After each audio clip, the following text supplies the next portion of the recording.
தமிழகத்தில் வருகின்ற ஏப்ரல் மாதம் 23ஆம் தேதி சட்டமன்ற தேர்தல் நடைபெற உள்ளது. இந்த நிலையில் வாக்காளர் அடையாள அட்டை இல்லை என்றால் வாக்களிக்க முடியுமா? அதற்கு என்ன செய்ய வேண்டும் என இந்த பதிவில் தெரிந்து கொள்வோம்.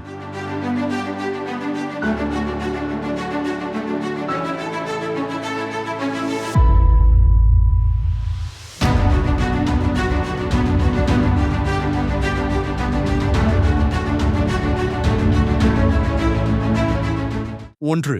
முதல் நிபந்தனை, வாக்காளர் பட்டியலில் பெயர் இருக்க வேண்டும். வாக்காளர் அடையாள அட்டை கையில் இருந்தாலும் இல்லாவிட்டாலும் மிக முக்கியமான விஷயம் உங்கள் பெயர் அந்த தொகுதியின் வாக்காளர் பட்டியலில் இருக்க வேண்டும் என்பதுதான். உங்கள் பெயர் பட்டியலில் உள்ளதா என்பதை சரிபார்க்க voters.eci.gov.in என்ற இணையதளத்திலோ அல்லது வாட்டர் ஹெல்ப்லைன் ஆஃப் மூலமோ தெரிந்து கொள்ளலாம்.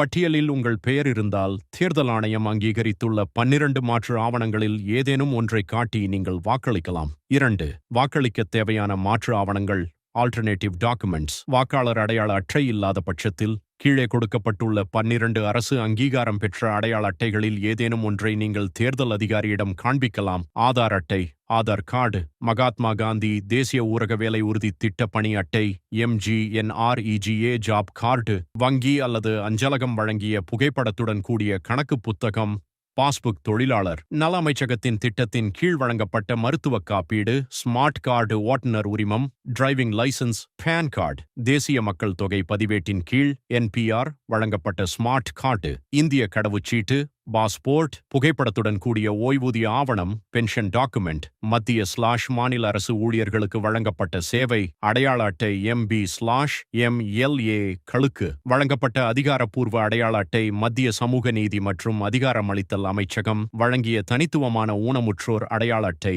UDID. 3. வாக்குச்சாவடியில் என்ன செய்ய வேண்டும்? முதலில் உங்கள் பகுதிக்குரிய வாக்குச்சாவடிக்கு செல்லுங்கள். அங்கே இருக்கும் முதல் தேர்தல் அதிகாரியிடம் உங்கள் பெயர் மற்றும் வரிசை எண்ணை கூறவும். இதற்கு உங்கள் வீட்டிற்கு வழங்கப்பட்ட வாக்காளர் தகவல் சீட்டு, வோட்டர் இன்ஃபர்மேஷன் ஸ்லிப் பயனுள்ளதாக இருக்கும். வாக்காளர் அடையாள அட்டை இல்லாத பட்சத்தில் மேலே குறிப்பிட்ட 12 ஆவணங்களில் ஒன்றை காட்டவும். உங்கள் விரலில் அழியாத மை வைக்கப்பட்ட பின் நீங்கள் மின்னணு வாக்குப்பதிவு இயந்திரத்தில் EVM உங்கள் வாக்கை பதிவு செய்யலாம். 4. கவனிக்க வேண்டிய முக்கிய குறிப்புகள் வாக்காளர் தகவல் சீட்டு, வோட்டர் இன்ஃபர்மேஷன் ஸ்லிப். தேர்தல் ஆணையம் உங்கள் வீட்டிற்கே ஒரு தகவல் சீட்டை அனுப்பும். இது நீங்கள் வாக்களிக்க உதவும் ஒரு தகவல் மட்டுமே. இது ஒரு தனி அடையாள அட்டையாக கருதப்படாது. எனவே இதனுடன் ஒரு புகைப்பட அடையாள அட்டையை எடுத்துச் செல்வது அவசியம். வெளிநாடு வாழ் இந்தியர்கள் NRI. வெளிநாட்டில் வசிக்கும் இந்திய வாக்காளர்கள் தங்கள் அசல் பாஸ்போர்ட் மட்டுமே அடையாள ஆவணமாக காட்டி வாக்களிக்க முடியும். வாக்காளர் அடையாள அட்டை தொலைந்துவிட்டாலோ அல்லது கைவசம் இல்லை என்றாலோ கவலைப்பட வேண்டாம். உங்கள் வாக்கு உங்கள் உரிமை. உங்கள் பெயர் பட்டியலில் இருப்பதை உறுதி செய்து கொண்டு ஆதார் அல்லது மற்ற ஆவணங்களுடன் சென்று உங்கள் ஜனநாயக கடமையை ஆற்றுங்கள்.